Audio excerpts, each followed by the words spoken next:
భూమి మీద ఉన్న దేశముల మధ్య అనేక వ్యత్యాసములు ఉన్నాయని మనందరికీ తెలుసు.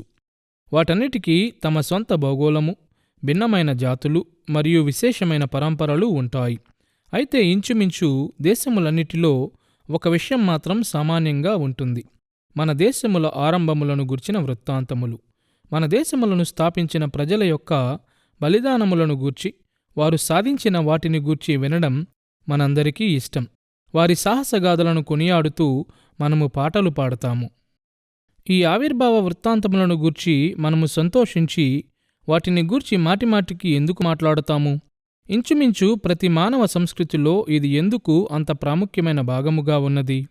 సరే, దీనికి కనీసం 2 కారణాలు ఉన్నాయి. ఒకవైపున మునుపటిని గూర్చిన జ్ఞాపకములను ముందు తరముల వారికి అందించుటకు మన దేశముల మూలములను గూర్చి మనము మాట్లాడతాము. మన పిల్లలు తమ మూలములను, తమ ఆరంభములను గుర్తుంచుకోవాలని మనము కోరతాము. కానీ మరొక వైపున భవిష్యత్తు కొరకు ఒక దిశను కనుగొనుటకు మన దేశములను మునుపు నడిపించిన మార్గదర్శకములను మనము జ్ఞాపకము చేసుకోవాలనుకుంటాము. ఇంచుమించు ఇలాంటిదే పాత నిబంధనలోని దేవుని ప్రజల మధ్య కూడా జరిగింది. పురాతన ఇజ్రాయేలీయులు తమ ఆరంభములను గూర్చిన వృత్తాంతములను ఎంతో ఇష్టపడ్డారు మరియు ఈ 2 కారణముల కొరకే వాటిని ఒక తరము నుండి మరొక తరమునకు అందించారు. మునుపటి కాలములో సాధించిన గొప్ప విజయములను మరిచిపోకుండా ఉండునట్లు గతములో జరిగిన సన్నివేశములను జ్ఞాపకము చేసుకునుటకు వారు తమ పితరుల దినములను గూర్చి చెప్పారు. అంతేగాక వారు భవిష్యత్తులో వెళ్ళవలసిన దిశను గూర్చి గుర్తు చేసుకునుటకు కూడా వారు ఈ వృత్తాంతములను ఒక తరము నుండి మరొక తరమునకు అందించారు. తండ్రి అయిన అబ్రాహాము అని పేరు పెట్టబడిన మన పాఠ్యక్రమములో ఇది మొదటి పాఠము. ఈ పాఠ్యక్రమములో తమ గొప్ప పితరుడైన అబ్రాహామును గూర్చి పురాతన ఇజ్రాయేలీయులు చెప్పిన వృత్తాంతములను మనము చూద్దాము. తన కాలములో నివసించిన ఇజ్రాయేలీయులకు తమ పూర్వకాలమును గూర్చి జ్ఞాపకము చేసుకున్నట్లు మరియు దేవుడు తమ కొరకు దాచియుంచిన భవిష్యత్తును వారు స్పష్టముగా అర్థము చేసుకున్నట్లు మోషే ఈ వృత్తాంతములను వ్రాశాడని మనము చూస్తాము. ఈ పాఠ్యక్రమములోని 3 పాఠములలో ఇది మొదటి పాఠము మరియు దీనికి అబ్రాహాము జీవితము, నిర్మాణము మరియు విషయములు అను శీర్షికనిచ్చాము. అబ్రాహామును గూర్చి మాట్లాడు ఆదికాండములోని అధ్యాయముల యొక్క నిర్మాణము మరియు విషయముల మీద దృష్టి పెడుతూ ఈ పాఠములో అబ్రాహాము జీవితం యొక్క అవలోకనమును మనము ఆరంభిద్దాము. అబ్రాహాము జీవితమును గూర్చి అతడు వ్రాసిన కథనమును మోషే ఏ విధముగా నిర్మించాడు? ఈ అధ్యాయములలోని ముఖ్య విషయములు ఏమిటి? అబ్రాహాము జీవితం యొక్క నిర్మాణము మరియు విషయములను మనము 2 భాగములలో చూద్దాము. మొదటిగా ఈ సాహిత్యం యొక్క సాహిత్య నిర్మాణమును చూద్దాము. రెండవదిగా ఈ అధ్యాయముల యొక్క ముఖ్య అంశములను చూద్దాము. అబ్రాహాము జీవితం యొక్క సాహిత్య నిర్మాణమును మొదట చూద్దాము. ముఖ్యముగా వృత్తాంతములు లేక కథనములు కలిగి ఉన్న అబ్రాహాము జీవితము వంటి లేఖన భాగములను మనము పరిగణించినప్పుడు బైబిలు రచయితలు కేవలము అనేక సంవత్సరముల క్రితం జరిగిన సత్యములను గూర్చి మాత్రమే చెప్పలేదని మనము గుర్తుంచుకోవాలి. దేవుని ప్రతినిధిగా ఉండుటకు పరిశుద్ధాత్ముడు వారిని ప్రేరేపించాడు కాబట్టి వారు వ్రాసిన చరిత్ర పూర్తిగా నిజమై ఉన్నది. అంతేగాక వారు వ్రాసిన ప్రజల యొక్క అవసరతలను గూర్చి కూడా మాట్లాడునట్లు పరిశుద్ధాత్ముడు వారిని ప్రేరేపించాడు. కాబట్టి తమ పాఠకులను దృష్టిలో పెట్టుకుని కూడా బైబిల్ రచయితలు చరిత్రను గూర్చి వ్రాశారు. ఈ వృత్తాంతములను పొందుకున్న ప్రజల జీవితాలకు ఇవి ఉపయోగకరముగా ఉండు విధముగా వారు ఈ వృత్తాంతములను రూపొందించారు.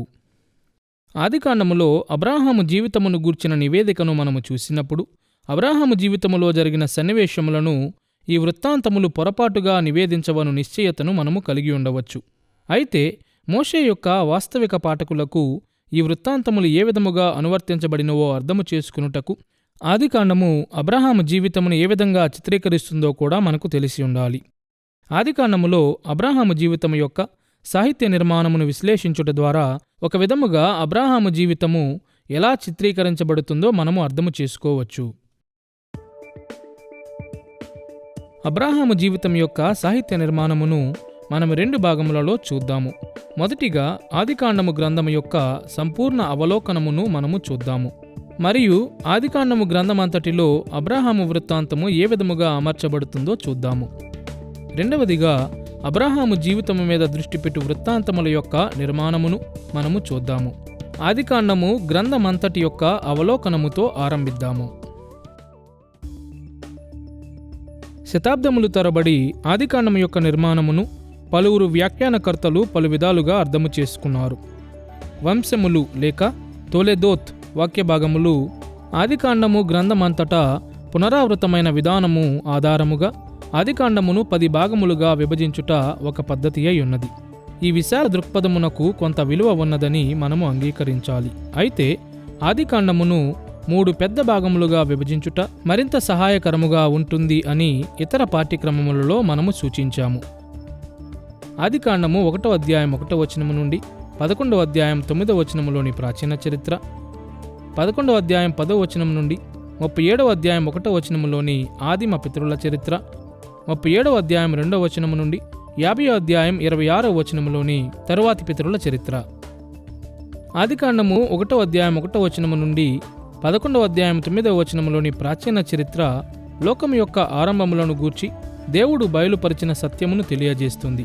ఇది సృష్టిని గూర్చి, సృష్టి భ్రష్టమగుటను గూర్చి, ప్రపంచవ్యాప్త జలప్రళయము ద్వారా సృష్టిని పునరూపించుటను గూర్చి మాట్లాడుతుంది. ఇది ప్రాచీన పశ్చిమాసియాలో ఉన్న ప్రాచీన చరిత్రల వైఖరిని పోలియున్నది కాబట్టి ఒక సాహిత్య భాగముగా ముడిపడి ఉంటుంది. 37వ అధ్యాయం 2వ వచనము నుండి 50వ అధ్యాయం 26వ వచనములో ఉన్న తరువాతి పితరుల చరిత్ర యోసేపు వృత్తాంతమును తెలియజేస్తుంది. ఇది యోసేపు మరియు అతని సహోదరుల మధ్య సంఘర్షణతో ఆరంభమై ఐగుప్తులో యోసేపు అధికారమును సంపాదించుటతో కొనసాగి యోసేపు తన సహోదరులతో సమాధానపడుటతో ముగుస్తుంది. ఈ విశాలమైన ఐక్య వృత్తాంతమును అనేక మంది వ్యాఖ్యానకర్తలు యోసేపును గూర్చిన నోవెల్లా అని వర్ణించారు. ఈ మొదటి మరియు చివరి భాగముల మధ్య ఆదికాండం 11వ అధ్యాయం 10వ వచనము నుండి 37వ అధ్యాయం 1వ వచనము ఉంది. ఈ అధ్యాయములలో ఆదిమ పితరుల చరిత్ర అనగా ఇజ్రాయేలు దేశం యొక్క మొదటి పితరులను గూర్చిన వృత్తాంతముల యొక్క సంగ్రహము ఉంది. ఈ పాఠ్యక్రమములో ఆదికాండములోని ఈ మధ్య భాగములోని ఒక భాగమును మనము చూడబోతున్నాము. సాధారణముగా ఆదిమ పితరుల చరిత్ర 2 భాగములుగా విభజించబడుతుంది. 11వ అధ్యాయం 10వ వచనము నుండి 25వ అధ్యాయం 18వ వచనములో అబ్రాహాము జీవితము మరియు 25వ అధ్యాయం 19వ వచనము నుండి 37వ అధ్యాయం 1వ వచనములోని యాకోబు జీవితము. లేఖనములో మనము తరచుగా 3 ఆదిమ పితరులను గురించి వింటాము కాబట్టి ఈ రెండింతల విభజన ఆశ్చర్యంగా అనిపించవచ్చు: అబ్రాహాము, ఇస్సాకు మరియు యాకోబు. కాబట్టి ఈ అధ్యాయముల యొక్క సాహిత్య నిర్మాణము కూడా మూడింతలుగా ఉండాలని, అనగా మొదటిగా అబ్రాహామును గూర్చి చెప్పి తర్వాత ఇస్సాకు మరియు యాకోబులను గూర్చి చెప్పు విధముగా ఉండాలని మనము ఆశించుట సబబే. కానీ వాస్తవానికి ఆదిమ పితరుల చరిత్రలో ఏ భాగము కూడా ఇస్సాకును ప్రధానమైన పాత్రగా చూపలేదు. బదులుగా అతడు కేవలము ఒక పరివర్తనీయ మాత్రగా మాత్రమే ఉన్నాడు. అతని జీవితము మొదటిగా అబ్రాహాము జీవితములోని భాగముగాను తరువాత యాకోబు జీవితములోని భాగముగాను ప్రస్తావించబడింది. ఫలితముగా ఆదిమ పితరుల చరిత్ర కేవలము 2 ముఖ్య భాగములుగా మాత్రమే విభజించబడుతుంది: అబ్రాహాము జీవితము మరియు తర్వాత యాకోబు జీవితము. ఈ పాఠ్యక్రమములో మనము పితరుల కాలము యొక్క మొదటి భాగమును, అనగా తండ్రి అయిన అబ్రాహామును గూర్చి మోషే ఇచ్చిన నివేదికను చూస్తాము. కాబట్టి ఆదికాండం 11వ అధ్యాయం 10వ వచనము నుండి 25వ అధ్యాయం 18వ వచనములో వర్ణించబడిన విధముగా అబ్రాహాము జీవితం యొక్క నిర్మాణమును క్షుణ్ణంగా పరిశీలన చేద్దాము. ఆదికాండము గ్రంథము యొక్క నిర్మాణములో అబ్రాహాము జీవితము ఎక్కడ అమర్చబడుతుందో మనము చూశాము కాబట్టి తరువాత విషయమును మనము చూడవలసి ఉన్నది. ఆదికాండం 11వ అధ్యాయం 10వ వచనము నుండి 25వ అధ్యాయం 18వ వచనములో అబ్రాహాము జీవితం యొక్క నిర్మాణము. అబ్రాహాము జీవితం యొక్క నిర్మాణమును అన్వేషించుటకు ఈ అధ్యాయములను మనము 2 స్థాయిలలో చూద్దాము. ఒకవైపున అబ్రాహాము జీవితం యొక్క మూల భాగములను లేక ఉపాఖ్యానములను చూద్దాము. మరొక వైపు ఈ ఉపాఖ్యానాలు ఆదికాండములోని అబ్రాహాము జీవితంలోనికి ఏ విధముగా అమర్చబడినవో మనము పరీక్షిద్దాము. అబ్రాహాము జీవితం యొక్క మూల భాగములను లేక ఉపాఖ్యానములను మొదట గుర్తిద్దాము. మోషే అబ్రాహాము జీవితమును గూర్చి 17 మూల భాగములు లేక ఉపాఖ్యానములలో వ్రాశాడు. మొదటిగా అబ్రాహాము యొక్క దయనొందిన వంశము, అనగా అబ్రాహాము యొక్క కుటుంబ వారసత్వమును వర్ణించు వంశావళి. ఈ వాక్యభాగము తరువాత విఫలమగుచున్న అబ్రాహాము యొక్క తండ్రిని గూర్చిన వృత్తాంతము ఉంది.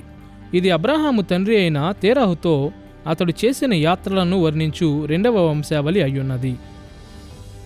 అబ్రాహాము కనానుకు వలస వెలుట అనగా అబ్రాహాము యొక్క మొదటి పిలుపు మరియు వాగ్దాన దేశమునకు ప్రయాణమును గుర్చిన వృత్తాంతము.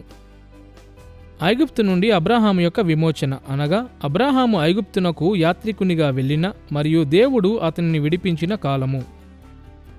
లోతుతో అబ్రాహాము యొక్క సంఘర్షణ అనగా అబ్రాహాము మనుష్యులు మరియు లోతు మనుష్యుల మధ్య సంఘర్షణ. అబ్రాహాము లోతును విడిపించుట అనగా లోతును పట్టుకునిన రాజుల నుండి అతనిని విడిపించుటకు అబ్రాహాము వారితో యుద్ధము చేసిన సమయము. అబ్రాహాము యొక్క నిబంధన వాగ్దానములు అనగా అబ్రాహాముకు అనేక మంది వారసులు ఉంటారని, ఒక నిత్య స్వాస్థ్యము ఉంటుంది అని దేవుడు అతనికి వాగ్దానము చేసి నిశ్చయతనిచ్చిన వృత్తాంతము. అబ్రాహాము హాగరు విషయంలో విఫలమగుట అనగా శారా దాసి అయిన హాగరుతో అబ్రాహాము ఇష్మాయేలు అను కుమారుని కనిన సమయము. అబ్రాహాము యొక్క నిబంధన అర్హతలు అనగా దేవుని ఆజ్ఞలకు నమ్మకముగా ఉండాలని అబ్రాహాముకు జ్ఞాపకము చేసిన దేవుని నిబంధనను గూర్చిన వృత్తాంతము. సొదొమ గొమొర్రాలు అనగా సొదొమ గొమొర్రాల నాశనము మరియు లోతు ఆ నాశనములో నుండి తప్పించుకొనుటను గూర్చిన వృత్తాంతము. అబీమెలెకు కొరకు అబ్రాహాము చేసిన విజ్ఞాపన అనగా ఫిలిష్తీయుడైన అబీమెలెకు కొరకు అబ్రాహాము ప్రార్థించిన సమయము. అబ్రాహాము కుమారులైన ఇస్సాకు మరియు ఇష్మాయేలు అనగా ఇస్సాకు జననము మరియు అబ్రాహాము కుటుంబము నుండి ఇష్మాయేలును పంపివేయుటను గూర్చిన వృత్తాంతము. అబ్రాహాము అబీమెలెకుతో చేసిన వడంబడిక అనగా భూమి మరియు నీటి హక్కులను గూర్చి అబ్రాహాము అబీమెలెకుతో ఒక ఒప్పందమును చేసిన సమయము. అబ్రాహాము పరీక్ష అనగా తన కుమారుడైన ఇస్సాకును బలి అర్పించమని దేవుడు అబ్రాహామునకు పిలుపునిచ్చిన సుపరిచితమైన ఉపాఖ్యానము. అబ్రాహాము సమాధి కొరకు భూమి అనగా శారా మరణము మరియు సమాధి స్థలమును కొనుటను గూర్చిన వృత్తాంతము. అబ్రాహాము కుమారుడైన ఇస్సాకు కొరకు భార్య అనగా రిబ్కా ఇస్సాకుకు భార్య అయిన సమయము. చివరిగా అబ్రాహాము మరణము మరియు వారసుడు అనగా అబ్రాహాము మరణమును గూర్చిన ముగింపు వృత్తాంతము మరియు అతని వారసుల నివేదిక. మనం ఇక్కడ చూస్తున్నట్లు అబ్రాహాము జీవిత వృత్తాంతము అతని జీవితములో జరిగిన సన్నివేశముల యొక్క మౌలిక క్రమమును అనుసరిస్తుంది. అతడు యవ్వనుడుగా ఉండి అతని తండ్రి ఆధీనములో ఉన్న సమయముతో వృత్తాంతము ఆరంభమై అబ్రాహాము ముసలివాడై మరణించుటతో ముగుస్తుంది. కొన్నిసార్లు అబ్రాహాము జీవితములోని పలు ఉపాఖ్యానముల మధ్య సూచనలు మరియు స్పష్టమైన సంబంధములు కనిపిస్తాయి. కానీ పాత నిబంధనలోని ఇతర భాగములతో పోల్చితే అబ్రాహాము జీవిత వృత్తాంతములో 17 స్వతంత్ర ఉపాఖ్యానముల యొక్క క్రమము కనిపిస్తుంది.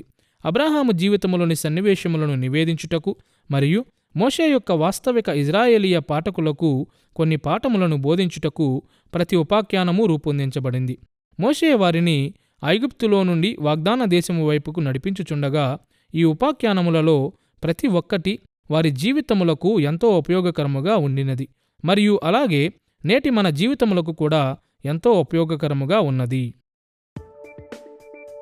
అబ్రాహాము జీవితం యొక్క మూల ఉపాఖ్యానములను పరిచయం చేశాము కాబట్టి ఇప్పుడు ఈ భాగములు ఏ విధముగా ఐక్యత కలిగి ఉన్నాయో చూచుటకు సిద్ధముగా ఉన్నాము. అబ్రాహాము వృత్తాంతము ఏ విధముగా ఐక్యపరచబడినది, ఏ తర్కము వాటిని క్రమపరుస్తుంది.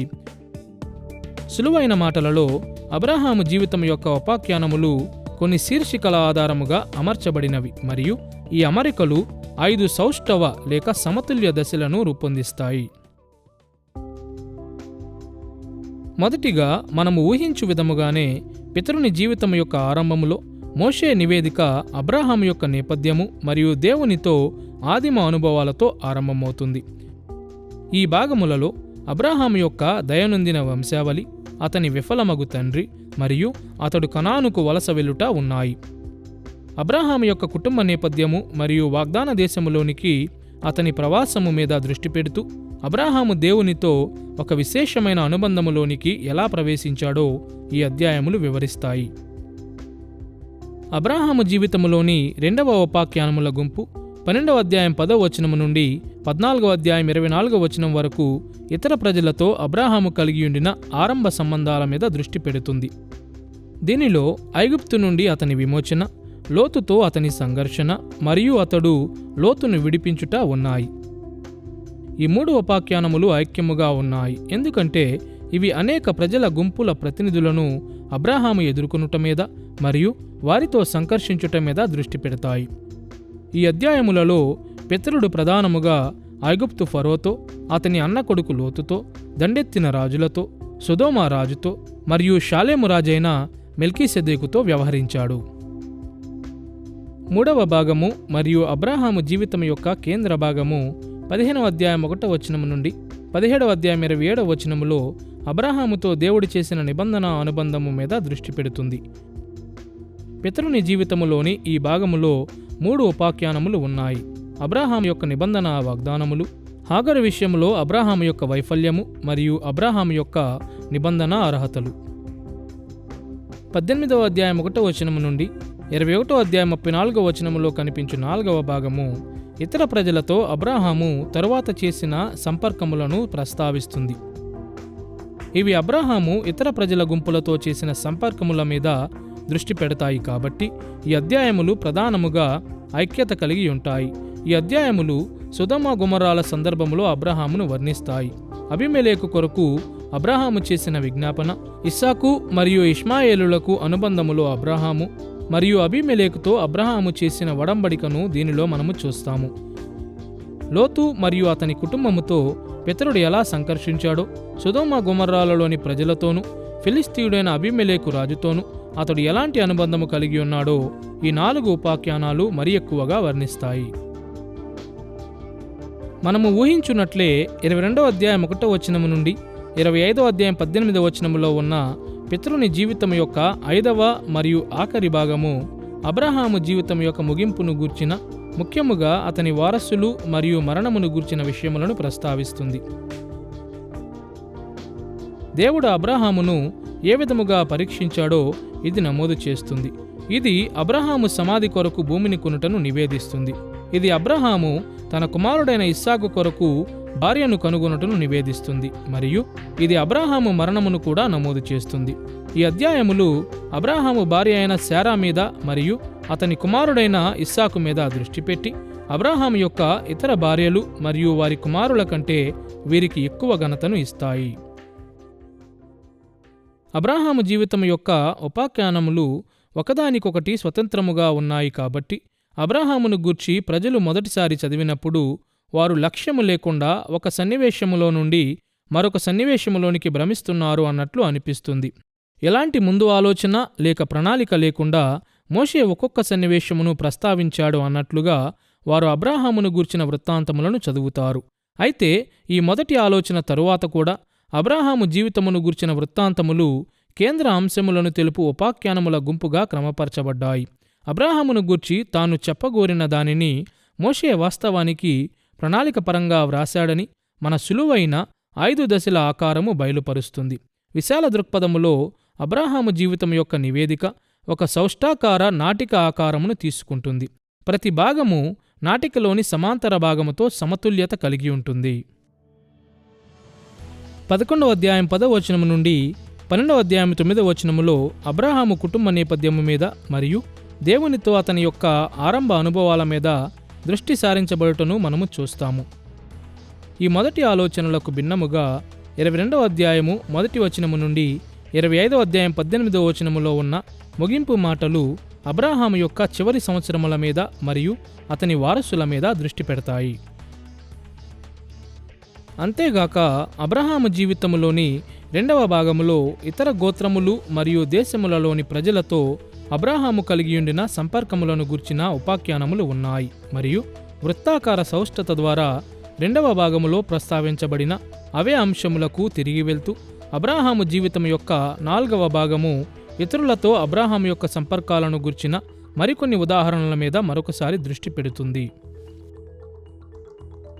చివరిగా అబ్రాహాము జీవితం యొక్క మధ్య భాగములో దేవునితో అబ్రాహాము యొక్క నిబంధన మీద దృష్టి పెట్టు 3 ముఖ్యమైన అధ్యాయములు ఉన్నాయి. ఈ అధ్యాయములు అబ్రాహాము జీవితమునకు కేంద్ర బిందువుగా ఉన్నాయి మరియు అబ్రాహాము అతని వారసులు దేవునితో కలిగి ఉన్న నిబంధన అనుబంధము యొక్క ప్రధాన క్రియాశీలకములను వివరిస్తాయి. మోషే తన కథనమును చాలా జాగ్రత్తగా చిత్రీకరించాడని ఈ అధ్యాయముల యొక్క ఆకారము బయలుపరుస్తుంది. అతని జీవితములోని పలు విషయముల వైపుకు ఆసక్తిని మళ్లించుటకు ఇజ్రాయేలు మొదటి పితరుని యొక్క సాహిత్య చిత్రమును అతడు నిర్మించాడు. ఆశీర్వాదము కొరకు అబ్రాహాము యొక్క ఎంపిక మరియు అతని అర్హమైన వారసుడు, అబ్రాహాము యొక్క మునుపటి మరియు తర్వాతి సంకర్షణలు మరియు దేవునితో అబ్రాహాము యొక్క నిబంధన అనుబంధం. మరియు మనము చూడబోతున్నట్లు మోషే మొదటిగా ఈ వృత్తాంతములను వ్రాసిన ఇజ్రాయేలీయుల అవసరతలకు అనుగుణముగా ఈ సాహిత్య దృష్టి రూపొందించబడింది. మోషే ఇజ్రాయేలీయులను వాగ్దాన దేశము వైపుకు నడిపించుచుండగా వారు అబ్రాహాము అడుగుజాడలలో ఏ విధముగా నడవాలో అబ్రాహాము జీవితము వారికి నేర్పించింది. మరియు ఆదికాండములోని ఈ భాగమును మనము పరిశీలించుచుండగా ఈ ఉద్దేశ్యపూర్వక నిర్మాణము యొక్క ప్రాముఖ్యతను మరలా మనము చూడబోతున్నాము. అబ్రాహాము జీవితం యొక్క సాహిత్య నిర్మాణమును మనము చూశాము కాబట్టి అబ్రాహాము జీవితం యొక్క నిర్మాణము మరియు విషయములను గూర్చిన మన పాఠములోని రెండవ అంశమును ఇప్పుడు మనము చూడవలసి ఉన్నది. ఈ అధ్యాయములలోని విషయములను వర్ణించుటకు అనేక మార్గములు ఉన్నప్పటికీ మనము సూచించిన ఆకారము ఈ అధ్యాయముల యొక్క ముఖ్య అంశములతో అనుసంధానముగా ఉన్నదని మనము చూస్తాము.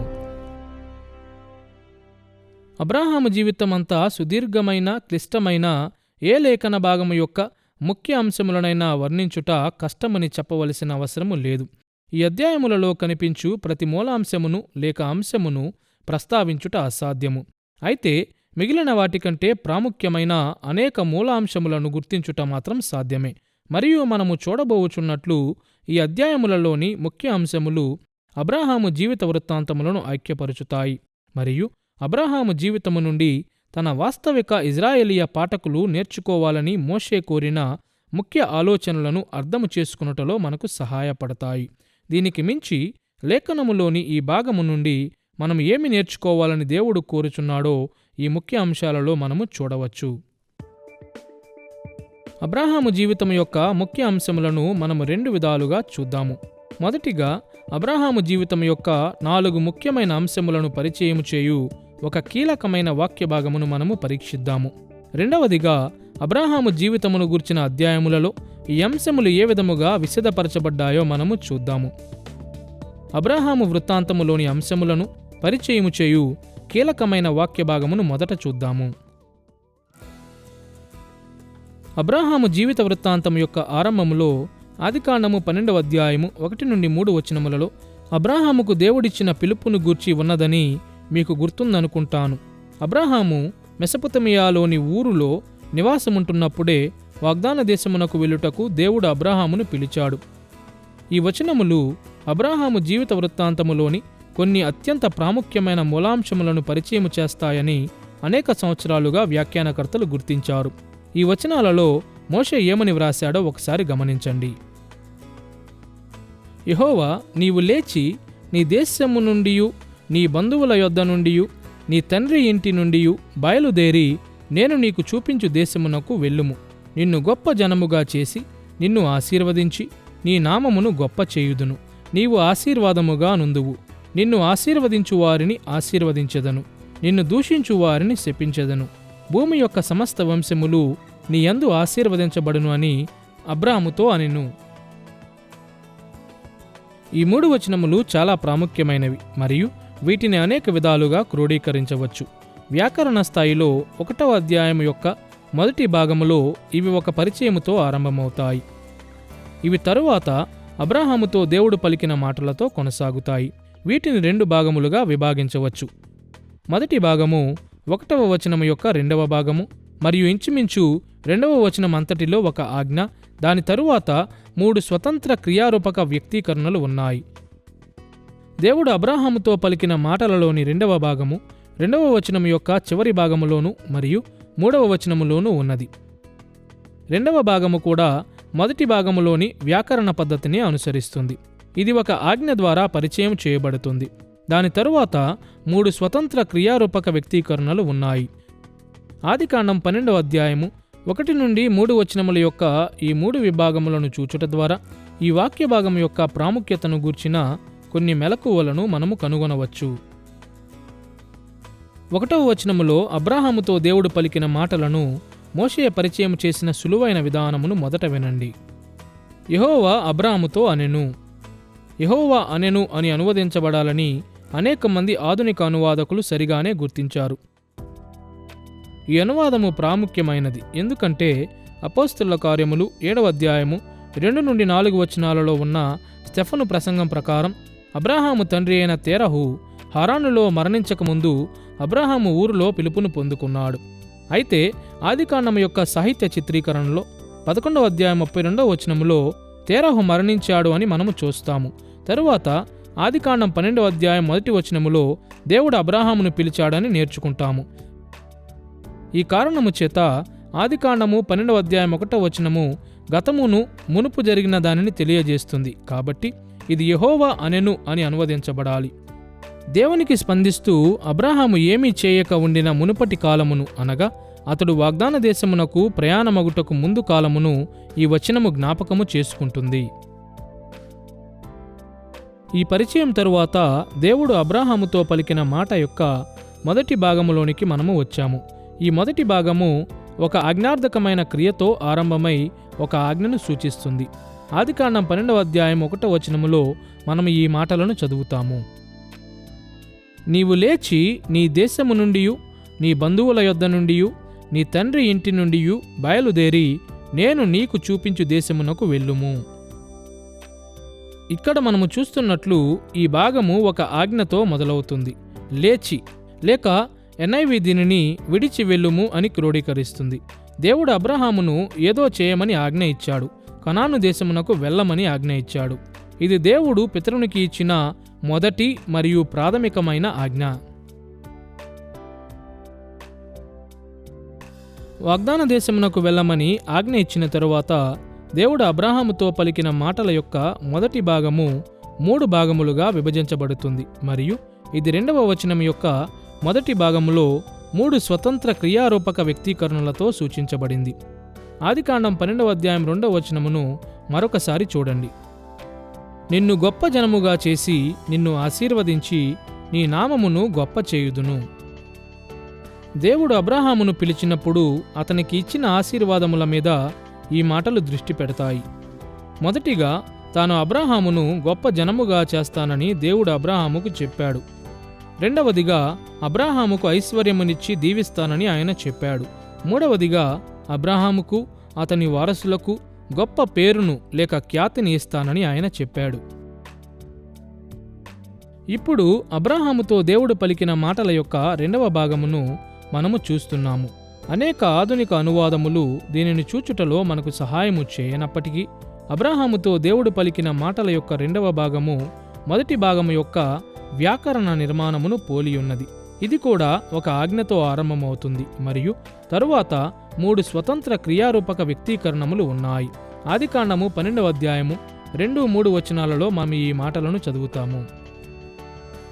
నీవు ఆశీర్వాదముగా నుందువు, నిన్ను ఆశీర్వదించు వారిని ఆశీర్వదించెదను, నిన్ను దూషించు వాని శపించెదను, భూమి యొక్క సమస్త వంశములు నీ యందు ఆశీర్వదించబడును.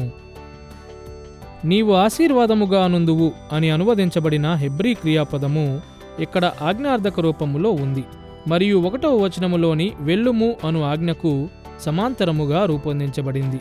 కానీ ఇక్కడ ఇవ్వబడిన ఆజ్ఞార్థకము ఒక ఆజ్ఞ వలె పనిచేయదు. దీనిని అనేక విధాలుగా అనువదించవచ్చు. మరియు నీవు ఆశీర్వాదముగా నుందువు లేక మరియు నీవు ఆశీర్వాదముగా నుందువుగాక లేక మరియు నీవు నిశ్చయముగా ఆశీర్వాదముగా నుందువు. ఏది ఏమైనా ఈ ఆజ్ఞార్థకము ఆలోచనలో ఒక ముఖ్యమైన పరివర్తనను సూచిస్తుంది. ఇది అబ్రాహాము ఆశీర్వాదమును పొందుకొనుట నుండి అబ్రాహాము ఇతరులకు ఆశీర్వాదముగా ఉంటాడు అన్నట్లు మార్పు చెందింది. 2వ ఆజ్ఞార్థక రూపము తరువాత కూడా 3 స్వతంత్ర క్రియారూపక వ్యక్తీకరణములు ఉన్నాయి. ఈ 3 క్రియాపదములు అబ్రాహాము ఇతరులకు ఆశీర్వాదముగా ఉండు ప్రక్రియను సూచిస్తాయి. మొదటిగా నిన్ను ఆశీర్వదించు వారిని ఆశీర్వదించెదను అని దేవుడు చెప్పాడు. అనగా అబ్రాహాముతో సరిగా వ్యవహరించు వారికి దేవుడు మంచి ఈవులను అనుగ్రహిస్తాడు. ప్రజలు అబ్రాహాముతో సరిగా వ్యవహరించినప్పుడు దేవుడు వారితో సరిగానే వ్యవహరిస్తాడు. రెండవదిగా నిన్ను దూషించు వాని శపించెదను అని దేవుడు వాగ్దానము చేశాడు. అనగా అబ్రాహామును ఉపేక్షించిన వారిని దేవుడు శపిస్తాడు. అబ్రాహాముకు శత్రువులైన వారితో కఠినముగా వ్యవహరించుట ద్వారా అతనిని కీడు నుండి తప్పిస్తానని దేవుడు వాగ్దానము చేశాడు. కానీ మూడవదిగా భూమి యొక్క సమస్త వంశములు నీ యందు ఆశీర్వదించబడును అని దేవుడు చెప్పాడు.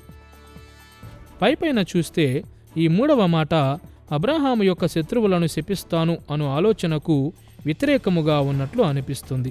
కానీ అబ్రాహాము మిత్రులను దీవించి శత్రువులను శపించు రెండింతల ఆశీర్వాదము ద్వారా దేవుడు తుదకు అతని ఆశీర్వాదములను భూమి మీద ఉన్న కుటుంబములన్నిటికీ వ్యాపింపజేస్తాడు. కాబట్టి ఆదికాండం 12వ అధ్యాయములోని ఆరంభ వాక్యముల యొక్క వ్యాకరణము 3 ముఖ్య భాగములుగా విభాగించబడుతుంది. పరిచయం, దేవుడు అబ్రాహామునకిచ్చిన ఆశీర్వాదముల మీద దృష్టి, మరియు అబ్రాహాము ద్వారా దేవుడు లోకమంతటికీ కలుగజేయు ఆశీర్వాదముల మీద దృష్టి. ఆదికాండం 12వ అధ్యాయంలో ఉన్న ఈ వచనముల యొక్క నిర్మాణమును అర్థము చేసుకునుట ఎంతో ప్రాముఖ్యమై ఉన్నది. ఎందుకంటే అనేక విధాలుగా ఆదికాండములో అబ్రాహామును గూర్చిన వృత్తాంతములు, అబ్రాహాముతో దేవుడు చేసిన ఈ వాగ్దానములు అతని జీవితములో ఏ విధముగా నెరవేరినవో ఉదాహరిస్తాయి. పితరుని గూర్చి మోషే వ్రాయిచుండగా దేవుడు అబ్రాహామును వాగ్దాన దేశమునకు పిలిచినప్పుడు ఆయన అతనితో పలికిన మాట మీద విశేషమైన దృష్టిని పెట్టి ఈ వృత్తాంతములను వ్రాశాడు. ఈ వ్యాకరణ నిర్మాణమును మనస్సులో ఉంచుకుని ఆదికాండం 12వ అధ్యాయము 1 నుండి 3 వచనాలలో నుండి అబ్రాహాము జీవితములోని ముఖ్య అంశములు ఏ విధముగా విశదపరచబడ్డాయో చూచుటకు మనము సిద్ధముగా ఉన్నాము. ఈ వచనములలో 4 ప్రధానమైన అంశములు కనిపిస్తాయని మనము చూద్దాము. అబ్రాహాము పట్ల చూపబడిన దేవుని కృపను చూస్తూ ఆరంభిద్దాము.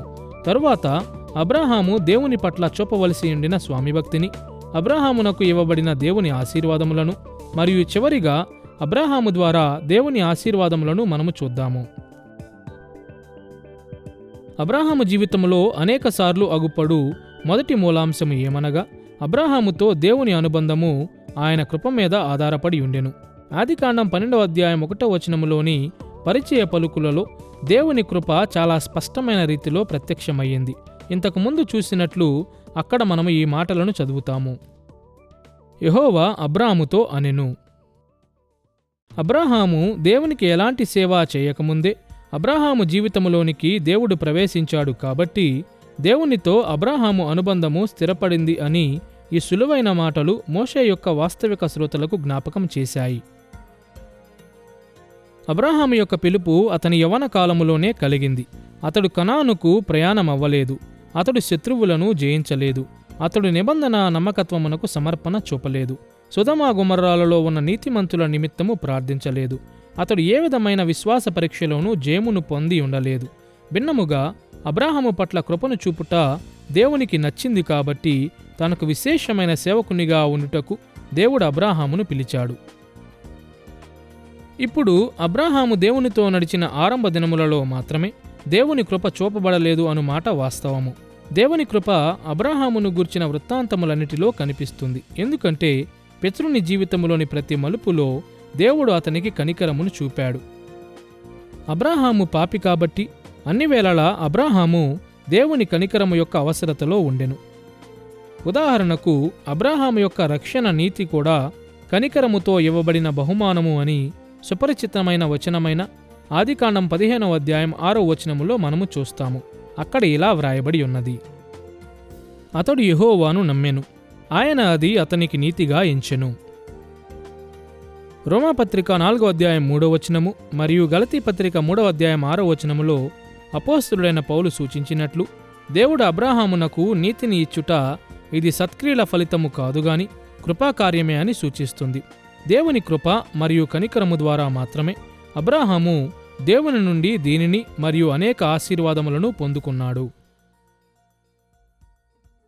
క్రైస్తవులుగా మన జీవితములలో దేవుని కృప యొక్క ప్రాముఖ్యత మనందరికీ తెలుసు.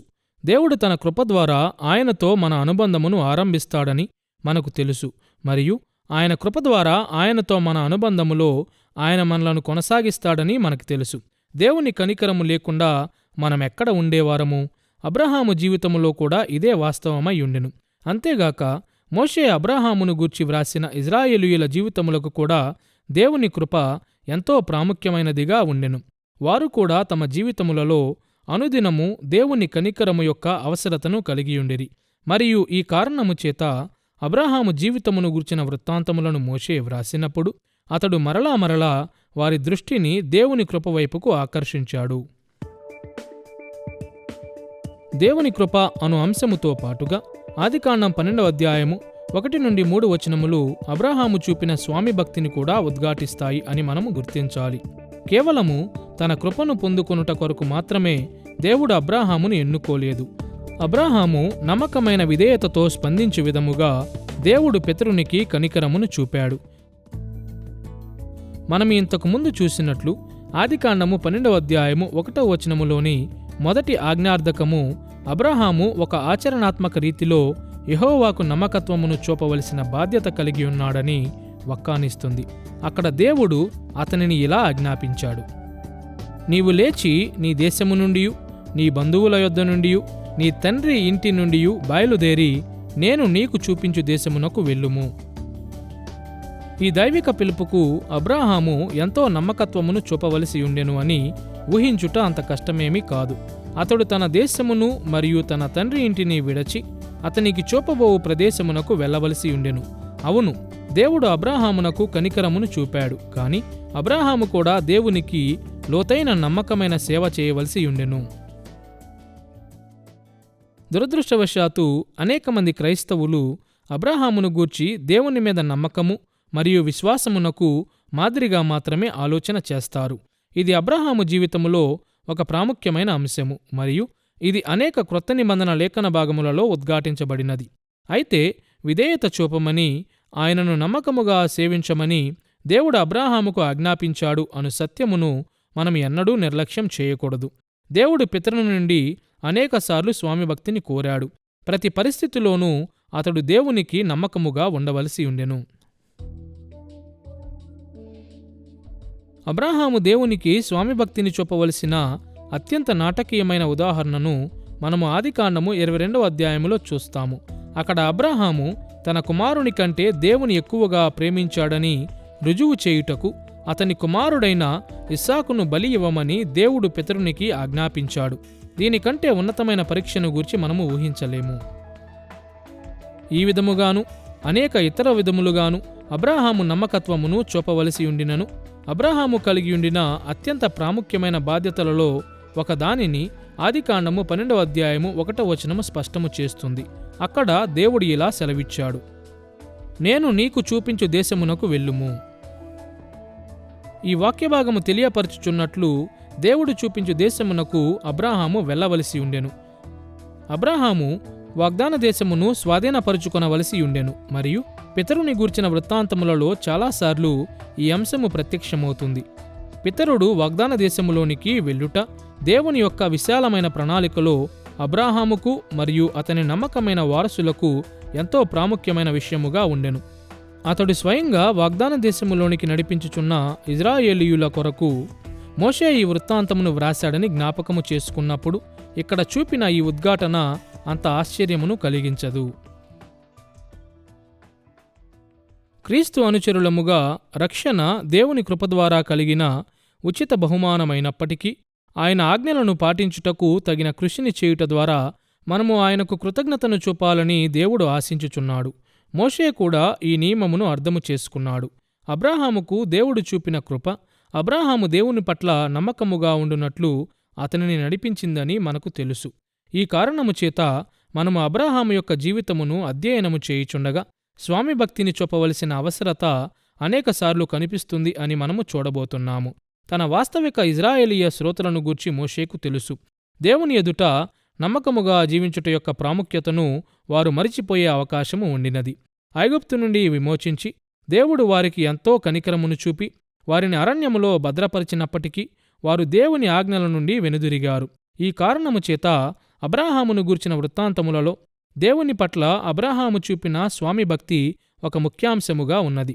నమ్మకమైన విధేయతతో దేవుని సేవించుటకు మోషే యొక్క వాస్తవిక శ్రోతలకు మరియు నేడు మనకు కూడా ప్రోత్సాహము అవసరము కాబట్టి ఈ అంశము చాలా తరచుగా కనిపిస్తుంది. ఇప్పటి వరకు మనము చూసినట్లు దేవుడు అబ్రాహాముకు ఎంతో కృపను చూపాడు మరియు అతని నుండి నమ్మకమైన భక్తిని కోరాడు. ఆదికాండం 12వ అధ్యాయము 1-3 వచనాలలో మనము గమనించవలసిన 3వ అంశము ఏమనగా అబ్రాహాముకు ఇవ్వబడిన ఆశీర్వాదములు.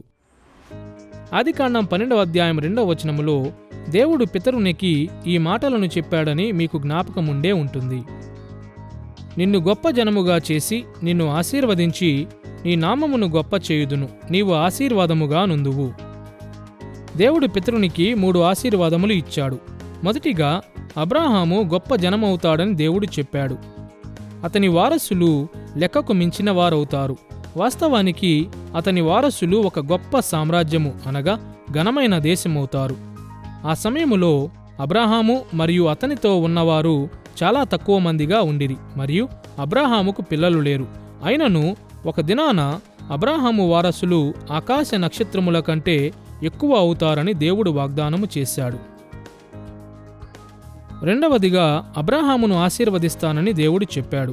ఏది ఏమైనా అబ్రాహాము మరియు అతని వారసులు గొప్ప ఐశ్వర్యమును ఆశీర్వాదమును పొందుకుంటారని ఈ వ్యక్తీకరణము తెలియజేస్తుంది. అబ్రాహాము మరియు అతని వారసులు ఐశ్వర్యమును సమృద్ధిని అనుభవిస్తారు. వారు భూమి మీద సంచరించువారిగాను కేవలము స్థిరపడువారిగాను ఉండరు. అబ్రాహాము మరియు అతని పిల్లలు నమ్మకముగా ఉంటే వారు గొప్ప ఐశ్వర్యమును అనుభవిస్తారు. మూడవదిగా దేవుని ఆశీర్వాదములో అబ్రాహాము గొప్ప పేరును కూడా పొందుకుంటాడు. మరొక మాటలో అబ్రాహాము వాగ్దాన దేశమునకు వెళ్ళి అక్కడ దేవుని నమ్మకముగా సేవిస్తే అతని వారసుల యొక్క ఘనమైన సంఖ్య మరియు ఐశ్వర్యము అతనికి మరియు అతని వారసులకు ప్రపంచమంతటా ఘనతను కలిగిస్తుంది. పితరునికి మరియు అతని నమ్మకమైన వారసులకు గొప్ప మహిమ కలుగుతుంది. వాస్తవానికి అబ్రాహాము వృత్తాంతములన్నిటిలో ఇలాంటి ఆశీర్వాదములు అబ్రాహామునకు ఇవ్వబడినవని మోషే మరలా చూపాడు. అబ్రాహాముకు కుమారులు కలిగారు. అతడు ఒక అనుభవములో నుండి మరొక అనుభవములోనికి ప్రవేశించుచుండగా గొప్ప ఐశ్వర్యమును పొందాడు. అతడు ఆ ప్రాంతములో ఖ్యాతిని పొందాడు. ఈ వృత్తాంతములను వినిన ఇజ్రాయేలీయులకు అబ్రాహాము పొందిన ఆశీర్వాదములు తమ భవిష్యత్ ఆశీర్వాదములను గూర్చి గొప్ప నిరీక్షణను కలిగించాయి. పితరునికివ్వబడిన వారసులు, ఐశ్వర్యము మరియు ప్రఖ్యాతి అను వరములు అబ్రాహాము యొక్క నమ్మకమైన వారసులకు దేవుడిచ్చు మరింత ఉన్నతమైన వరములకు ఛాయారూపములుగా ఉన్నాయి. క్రైస్తవులముగా మనము దేవుని యొద్ద నుండి లెక్కింపలేనన్ని ఆశీర్వాదములను పొందుకున్నాము. అవును, వాగ్దాన దేశము వైపుకు మోషేను వెంబడించిన ఇజ్రాయేలీయులు కూడా దేవుని నుండి లెక్కింపలేనన్ని ఆశీర్వాదములను పొందుకున్నారు. వారు బానిసత్వము నుండి విడిపించబడ్డారు. వారి సంఖ్య వృద్ధి చెందింది. వారి యాత్ర అంతటిలో వారికి భద్రత, కొనసాగు శక్తి ఇవ్వబడింది మరియు వారు భవిష్యత్తులో గొప్ప ఆశీర్వాదమునిచ్చు దేశము వైపుకు అనగా వాగ్దాన దేశము వైపుకు ప్రయాణము చేయుచుండిరి. కాని ఇజ్రాయేలీయులు మనవలెనే దేవుడు వారి కొరకు చేసిన వాటిని మరియు చేయబోవు వాటిని మరిచిపోయారు. కాబట్టి ఇజ్రాయేలీయ పాఠకుల హృదయములు కృతజ్ఞతతో నిండునట్లు వారి జీవితములలో దేవుడు వారికి అనుగ్రహించిన ఆశీర్వాదములను గూర్చి వారికి జ్ఞాపకము చేయుటకు దేవుడు అబ్రాహాముకు అనుగ్రహించిన ఆశీర్వాదములను గూర్చి మోషే వ్రాశాడు. దేవుని కనికరము, అబ్రాహాము స్వామిభక్తి మరియు అబ్రాహాముకు దేవుడిచ్చిన ఆశీర్వాదములతో పాటుగా అబ్రాహాము ద్వారా ప్రజలందరికీ ఆశీర్వాదములు కలుగుతాయి అను సత్యము వైపుకు కూడా ఆదికాండము 12వ అధ్యాయము 1 నుండి 3 వచనములు మన దృష్టిని ఆకర్షిస్తాయి. ఆదికాండం 12వ అధ్యాయము 2-3 వచనాలలో దేవుడు సెలవిచ్చిన మాటలు వినండి. నీవు ఆశీర్వాదముగా నుందువు, నిన్ను ఆశీర్వదించు వారిని ఆశీర్వదించెదను, నిన్ను దూషించువాని శపించెదను. భూమి యొక్క సమస్త వంశములు నీ యందు ఆశీర్వదించబడును. అబ్రాహాము కేవలము ఆశీర్వాదములను పొందుకునుట మాత్రమేగాక అతని ద్వారా భూమి మీద ఉన్న ప్రజలందరూ దీవించబడతారని ఈ మాటలు వివరిస్తున్నాయి. కేవలము అబ్రాహాము జీవితమును మరియు అతని వారసుల జీవితములను వృద్ధి చేయుటకు మాత్రమే దేవుడు అతనిని వాగ్దాన దేశములోనికి పిలువలేదు. భూమి మీద ఉన్న కుటుంబములన్నీ దేవుని ఆశీర్వాదములను పొందుకొనుటకు ఒక మాధ్యమముగా ఉండునట్లు దేవుడు అబ్రాహామును పిలిచాడు. అబ్రాహాము యొక్క సార్వత్రిక ఆశీర్వాదములు 2 విధములుగా కలుగుతాయి అని ఈ వాక్య భాగం బోధిస్తుంది అని జ్ఞాపకముంచుకొనుట చాలా అవసరము. ఆదికాండం 12వ అధ్యాయము 3వ వచనములో దేవుడు ఇలా సెలవిచ్చాడు, నిన్ను ఆశీర్వదించు వారిని ఆశీర్వదించెదను, నిన్ను దూషించువాని శపించెదను. ఈ వాక్యభాగం ప్రకారం అబ్రాహాము మానవుల మధ్య రెండంచుల ఖడ్గముగా పనిచేస్తాడు. అబ్రాహాము దేవుని కటాక్షమును పొందాడు కాబట్టి ఇతర దేశముల ప్రజలు అబ్రాహామును ఆశీర్వదించినప్పుడు, అనగా అతనిని గౌరవించి ఆ విధముగా అతడు సేవించుచున్న దేవుని గౌరవించినప్పుడు దేవుడు వారిని ఆశీర్వదిస్తాడు.